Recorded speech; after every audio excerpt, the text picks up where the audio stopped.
Nauna nang ipinaliwanag ng BPI at BDO sa Senado ang mga naging aberya kung saan nakompromiso ang ilang accounts ng kanilang mga kliyente. Tiniyak naman nilang ginagawa ang lahat para protektahan ang pera ng kanilang kliyente. Balitang hatid ni JP Soriano. Ang perwisyo sa aabot sa 1.5 milyong kliyente ng bangkong BPI dahil daw sa pagkakamali ng isa nilang tauhan sa pagdinig ng Senate Committee on Finance at Committee on Banks, Financial Institutions and Currencies. Sinabi ng BPI na mag-e-encode ang isa nilang technical system specialist, maling petsa ang kanyang nailagay. Dahil dito, nagkamali-mali ang balanse ng mga apektadong bank accounts. Now the file contained, instead of May 26 to May 29, ang na-enter niya sa online system namin were dates of April 27 to May 2. In effect, nag-extract lahat ng transactions April 27 to May 2.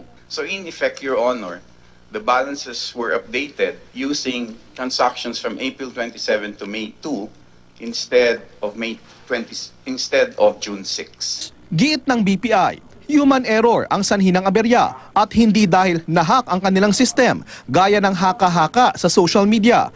Ang nagkamaling technical system specialist na disiplina na raw at nailipat na sa ibang department. Naitama na rin daw ang balanse ng lahat ng mga apektadong depositor. Scheming fraud naman ang naranasan ng bangkong BDO. 7 ATM machine sa 3 magkakahiwalay na lugar ang apektado ng bagong insert device. This is how a skimming device looks like. And if you remember an ATM, this is what you call an overlay. So what they do is that they add this in. Pag nakakabit na, hindi mo na nakita. Sinisingit.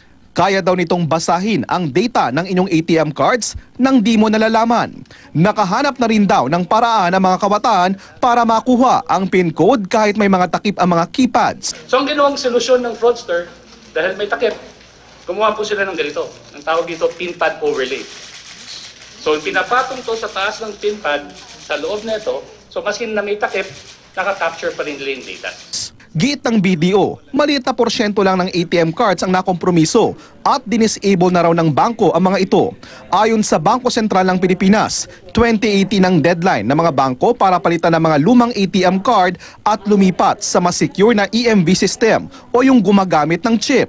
Kapwa ginarantiya ng BPI at BDO na ginagawa nila ang lahat para maprotektahan at mapangalagaan ang pera ng kanilang mga kliyente. Bangko ang dapat managot ng kung anumang loss sa parte ng depositor, bunga ng skimming o bunga ng kung anumang glitch o error na mangyayari sa isang bangko, ATM card man o iba pang serbisyong inaalok nila. Kaya pinagkukusa na ng BSP ang mga ATM card holder na pumunta na sa mga bangko at papalitan ng inyong mga ATM kung wala pa itong EMV chip para matiyak ang inyong proteksyon. JP Soriano, GMA News.